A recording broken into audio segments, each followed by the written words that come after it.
안녕하세요, 달리라 천입니다. 저는 지금 그저께 위니펙을 떠나서요, 미국 국경 넘어서 노스다코타, 미네소타, 위스콘신, 일리노이즈, 여기 지나서 펜실베니아를 향해서 지금 가고 있는 중입니다. 동쪽으로 쭉 횡단하고 있는 중이죠.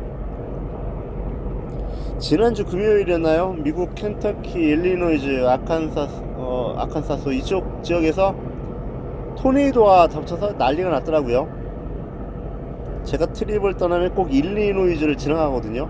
그런데 지난주 트립은 거기까지 안 가고 그 전에 위스콘신까지만 갔어요. 그래서 토네이도는 구경도 못했네요. 다행인 거 맞죠? 그 토네이도가 한창 유세를 부릴 때 전 위스콘신에서 폭설을 맞았어요. 적설량이 한 50cm 이상 왔어요. 많이 왔어요. 그래서 그 영상들을 이렇게 두루두루 찍었는데 그 파일이 다 날아가 버렸네요. 아이고야. 스마트폰 앱으로 편집 다 하고 메모리 카드에도 옮겼는데 그때 뭐가 잘못 옮겨졌는지 안 열리더라고요. 손상이 된 거죠. 그래서 집에서 쉬는 날 하루 종일 끙끙거리면서 복구해 보려고 했는데 안 됐어요. 원본은 뭐 이미 삭제됐고. 아이고 참 깝깝하지만 뭐 어떡합니까. 복구가 뭐 영 안 되는데요. 그래서 지금 이 영상을 찍고 있는 겁니다. 달려라 찬이가 캐나다로 이민 온 내력을 좀 들려드릴까 합니다. 뭐 딱히 큰일 없었지만 그래도 좀 우여곡절이 있었죠. 제가 젊었을 때인데요. 그러니까 20대 후반. 그때 제가 아는 교수님 통해서 호주로 갔었어요.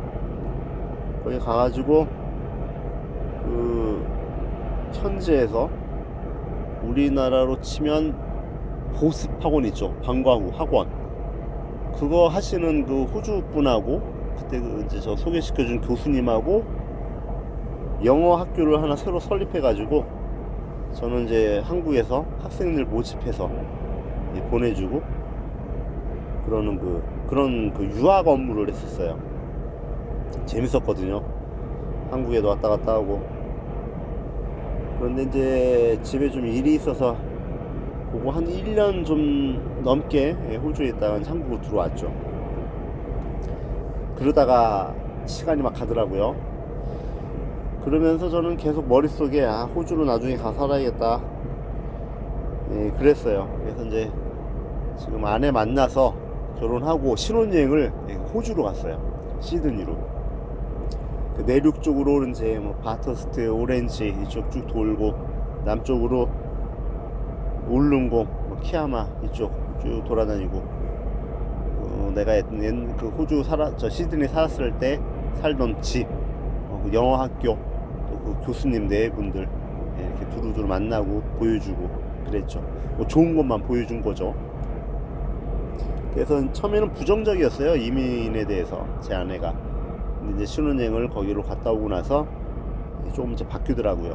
그래서 준비해가지고 2007년 6월 이제 아주 호주로 이민을 가려고 이제 넘어갑니다. 그때 계획은 뭐였냐면은 그 호주의 그 기술학교 테프라는 기술학교에서 제가 전기를 공부를 하고 2년 공부하고 졸업하면서 이제 그걸로 일을 하는 그 케이스로 이제 간 거였죠. 그렇게 해서 1년 넘게 전기 공부했나? 근데 갑자기 호주 정부에서 유학생 영주권 문호를 막아버렸어요. 예고도 없이 닫아버린 거죠. 그래서 그때 뭐 요리하던 사람들, 저 요리 학교 다니는 사람들 뭐 해가서 딱 영주권 길이 막혀버린 거예요. 저도 이제 거기에 포함됐고. 그래서 이제 뭐 방법이 없어서 이제 다시 한국으로 들어왔죠. 4년 가까이 있었어요. 호주에서. 대체 아내가 호주에서 이제 아들을 출생을 하고. 아무튼 뭐 길이 없길래 다시 한국으로 와서 저는 직장 생활하고 있다가 계속 머릿속에는 이제 눈이 밖에 나가 있는 거예요.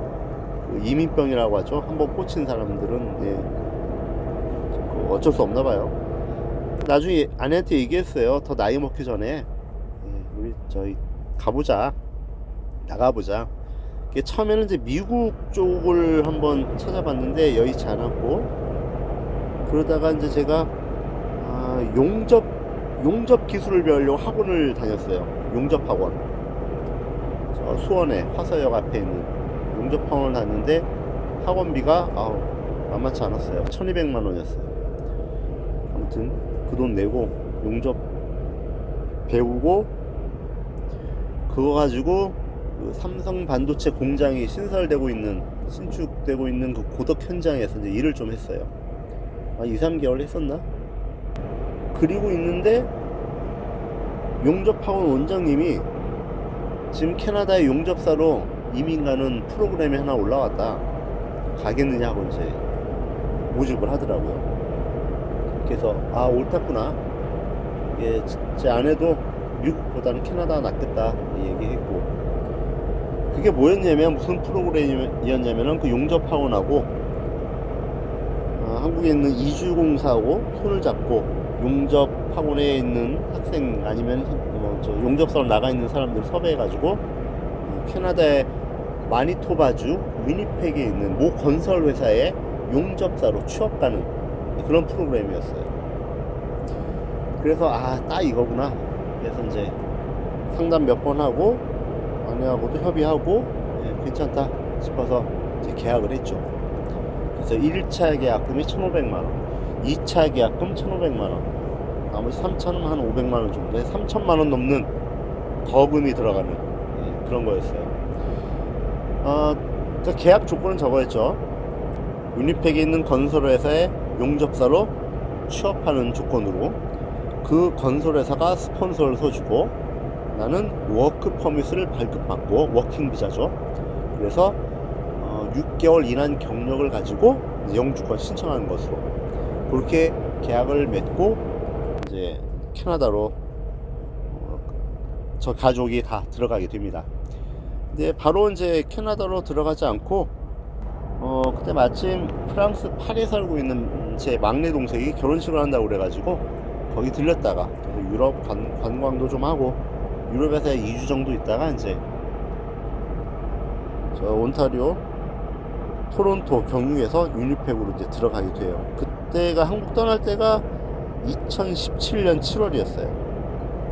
그래서 유럽에 있을 때 동생 결혼식, 막내 동생 결혼식 하고 이제 관광하고 있는데 이제 이주공사에서 연락이 왔어요. 그 유니펙에 있는 건설회사에서 아직 준비가 안 된 것 같다.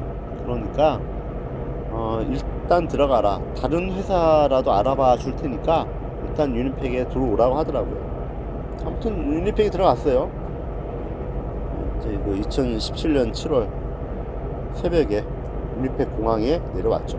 그래서 미리 예약해둔 한국분이 운영하는 민박집에다가 이제 짐을 다 풀고요. 근데 거기서 약 한 달, 민박집에서 한 달을 있게 되는데 불편하더라고요. 여러 사람이 쓴 공간이니까. 근데 이주공사에서 했던 말들이 이제 조금씩 틀어지는 거예요. 다른 회사를 소개시켜 주겠다고 그랬는데 가봤더니 무슨 간판 만드는 조그만 회사라고 하기는 좀 그런 곳을 소개시켜 주더라고요. 근데 이거는 아닌 것 같은데. 그래서 좀 뭐라고 제가 했죠, 이주공사에다가. 그랬더니 그러면은 대안으로 제시를 해준 게, 제 아내가 영어학교에 등록해서 스터디 퍼밋, 학생 비자죠, 스터디 퍼밋을 받고 배우자인 내가 워크 퍼밋을 받는 것으로 그렇게 한번 해보자 하고 계속 말들이 이제 조금씩 바뀌어가는 거예요. 그래서 이제 스트레스가 좀 이제 올라가고 있는데, 아무튼 우여곡절이 그때 좀 있었어요. 스트레스 좀 받았고, 아무튼 결론적으로 제 아내는 스터디 퍼밋을 받았고 저는 워크 퍼밋을 못 받았어요. 그 위니펙 현지에서 또 그 이주공사의 직원은 아니고 그냥 이주공사 일을 좀 해주는 한 남자분이 있었는데, 그분이 제 워크 퍼밋을 받아주기로 했는데 결론은 못 받고, 제가 나중에 일주일 정도 더 지나서 제 아내가 스터디 퍼밋을 받고 일주일 지나서 제가 그 국경 검문소 있죠? 보더 오피스. 그 당시는 비자 업무를 그 국경에서 했어요. 보더 오피스에서. 거기를 제가 따로 가가지고 그냥 혼자 받아와요. 워크 퍼밋을. 그래서 저는 그걸 가지고 그때 다니고 있던 그 한국에 있는 아는 목사님이 소개시켜준 교회를 이제 출석을 했는데, 그 교회에서 그 교회 다니는 한 집사님, 예, 그분이 그 타일 일을 하시는 분이었는데, 예, 그분 밑에서 타일 일 하는 걸로, 예, 그렇게 이제 얘기가 됐어요.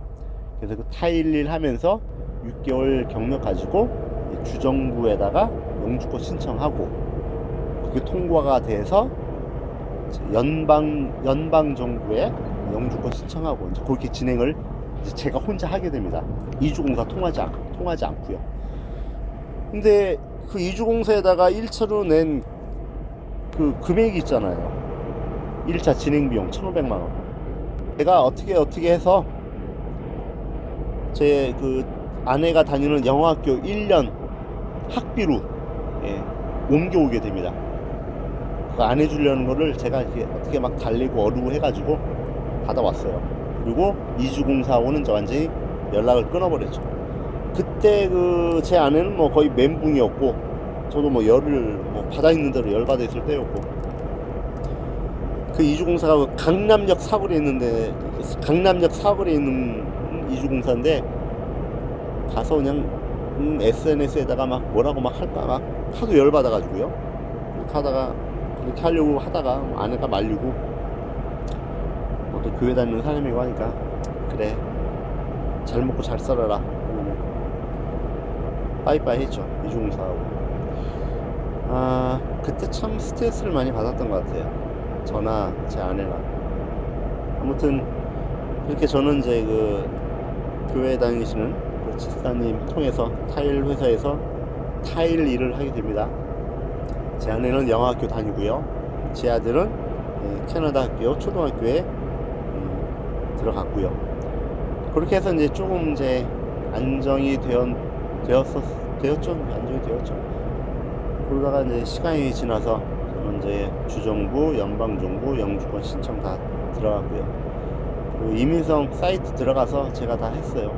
다 번역해가면서 주위에 물어 해가면서 그 영주권 신청을, 혼자 하게 되었습니다. 그 이민을 계획하시는 분들이 계시다면요, 제가 꼭 드리고 싶은 말이 있어요. 절대로 한국에 있는 이주공사 통하지 마세요. 그 사람들 현지 사정 잘 모르더라고요. 물론 뭐 안 그런 데도 있겠지만, 일단 가시고자 하는 나라가 있다면 그 나라에 그 현지 그 동네로 그 도시로 직접 답사를 가셔야 돼요. 이거 정말 중요한 것 같아요. 이민이라는 게 자기 자신뿐만 아니라 가족에게도 정말 중요한 그 인생의 그 한 기로, 한 시점, 선택인데, 현지로 직접 가보셔야 됩니다. 답사 가실 때 그 쓰는 그 비행기값, 현지에서 쓰는 비용 절대로 아까워하지 마세요. 그리고 이주공사를 통해서 이민을 진행하시더라도 현지에 있는 이주공사로 가세요. 자기가 정착하고자 하는 그 동네로 가세요. 거기에 있는 이주공사가 그 현지 사정을 한국에 있는 이주공사보다 더 정확히 알잖아요. 정말 이주공사를 통해서 해야겠다 싶으면은 현지에 있는 이주공사로 가시는 게 훨씬 낫습니다. 아무튼 저는 이제 그래서 타일 회사에서 일 잘하고 있다가 뭐 이제 일도 손에 있고 일도 재밌고, 이제는 단점이 있는데요. 이 타일 일이 현장 일이잖아요. 공사 현장. 꾸준하지가 않더라고요. 제가 통계를 내봤는데 1년에 제가 일한 날 수가 188일 나왔더라고요. 보니까. 그러니까 이제 생활이 이제 안 되잖아요. 그래서 그 집사님하고 이제 얘기해서, 저는 어디서 이제 들은 게 있고 본 게 있어가지고 캐나다 트럭 하려고 이제 그 운전 학원에 등록을 해요. 이제 트럭 면허 따서 캐나다 트럭 하려고. 근데 이제 그때가 2019년 7월이었어요. 그때 본격적으로 운전 학원에서 이제 연습 열심히 하고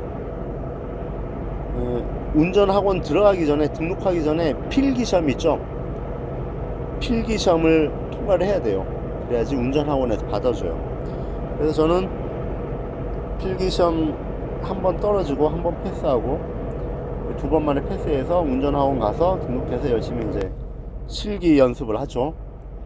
근데 거기서 두 번 떨어졌어요.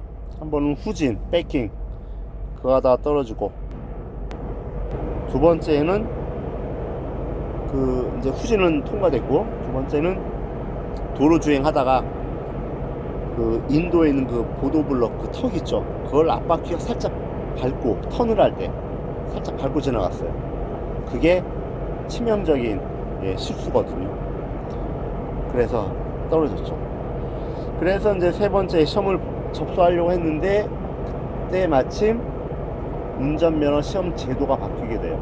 저도 참 그때 두 번째 무조건 합격했어야 되는데, 그 운전면허 시험 제도가 왜 바뀌었냐면은, 그 당시 무슨 큰 사건이 있었냐면, 큰 사고가 있었어요. 교통사고가. 사스카추완주에서 이제 면허 딴 지 3개월밖에 안 된 인도인 트럭 운전사가 신호, 스탑사인 신호를 무시하고 직진하다가 그 달려오는 그 유스 아이스하키 팀 그 버스를 서로 그 추돌을 하게 돼요. 그래서 그 당시에 그 유스 하면은 뭐 이제 10대 애들 아니에요? 13, 14, 15살? 15명인가 사망을 했을 거예요.